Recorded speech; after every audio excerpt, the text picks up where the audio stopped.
ਦੇ double MA ਪੜ੍ਹੇ ਨੌਜਵਾਨ ਨੇ ਪੰਜਾਬੀ ਭਾਸ਼ਾ ਦਾ ਸੰਸਾਰ ਦਾ ਪਹਿਲਾ ਸੌਫਟਵੇਅਰ ਟੈਕਸਟ ਟੂ ਸਪੀਚ ਨਾਮਕ ਸੌਫਟਵੇਅਰ ਤਿਆਰ ਕੀਤਾ ਹੈ, ਜਿਸ ਵਿੱਚ ਗੁਰਮੁਖੀ ਦਾ ਕੋਈ ਵੀ ਅੱਖਰ ਟਾਈਪ ਕਰਨ ਤੇ ਅੱਖਰ ਦੀ ਆਵਾਜ਼ ਆਏਗੀ, ਜਿਸ ਨਾਲ ਅੱਖਾਂ ਤੋਂ ਵਾਂਝੇ ਲੋਕ ਸੁਣ ਸਕਣਗੇ ਕਿ ਉਹਨਾਂ ਨੇ ਕਿਹੜਾ ਅੱਖਰ ਟਾਈਪ ਕੀਤਾ ਹੈ।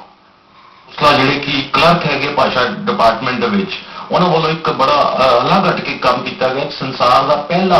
ਪੰਜਾਬੀ ਦਾ ਟੈਕਸਟ ਟੂ ਸਪੀਚ ਜਿਹੜਾ ਸੌਫਟਵੇਅਰ ਲੁਧਿਆਣਾ ਚ ਲਾਂਚ ਕੀਤਾ ਗਿਆ, ਜਿੰਦੀ ਲਾਂਚ ਹੀਰਾ ਸਿੰਘ ਗਾਬੜੇ ਜਿਹੜੇ ਮੰਤਰੀ ਹੈ ਉਹਨਾਂ ਦੇ ਬੇਟੇ ਵੱਲੋਂ ਕੀਤੀ ਗਈ ਹੈਗੀ ਆ। ਕੀ ਇਹਨਾਂ ਦਾ ਫਾਇਦਾ ਹੋਏਗਾ ਜਿਹੜੇ ਬਲਾਈਂਡਸ ਵਾਸਤੇ ਤੇ ਆਮ ਬੰਦੇ ਵਾਸਤੇ, ਕਿਸ ਤਰ੍ਹਾਂ ਇਹਨਾਂ ਦਾ ਪ੍ਰਸਾਰ ਪੰਜਾਬੀ ਦਾ ਵਧਾਇਆ ਜਾ ਸਕੇ? ਗੱਲ ਕਰਦਾ ਮਿਸ਼ਨ ਜਿਹੜਾ ਵਿੱਚ ਦੱਸੋ ਤੁਸੀਂ ਜਿਹੜਾ ਟੈਕਸਟ ਟੂ ਸਪੀਚ ਦਾ ਸੌਫਟਵੇਅਰ ਲਾਂਚ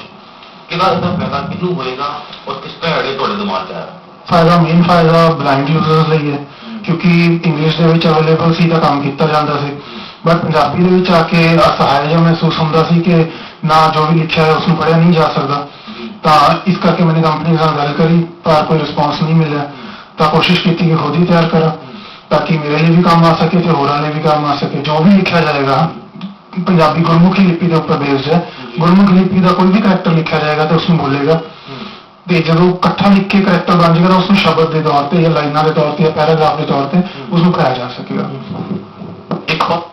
ਅੱਜ 1 ਦਸੰਬਰ ਨੂੰ ਪੂਰੀ ਦੁਨੀਆ ਵਿੱਚ ਏਡਜ਼ ਦਿਵਸ ਵਜੋਂ ਮਨਾਇਆ ਜਾ ਰਿਹਾ ਹੈ, ਜਿਸ ਤੇ ਚੱਲਦਿਆਂ ਲੋਕਾਂ 'ਚ ਏਡਜ਼ ਦੇ ਵਿਰੁੱਧ ਜਾਗਰੂਕਤਾ ਪੈਦਾ ਕਰਨ ਦੇ ਮਕਸਦ ਨਾਲ ਵੱਖ-ਵੱਖ ਥਾਵਾਂ ਤੇ ਸਮਾਗਮ ਕੀਤੇ ਜਾ ਰਹੇ ਨੇ। ਲਗਾਤਾਰ ਏਡਜ਼ ਵਿਰੁੱਧ ਹੁੰਦੇ ਪ੍ਰਚਾਰ ਦੇ ਬਾਵਜੂਦ ਵੀ ਇਕੱਲੇ ਪੰਜਾਬ 'ਚ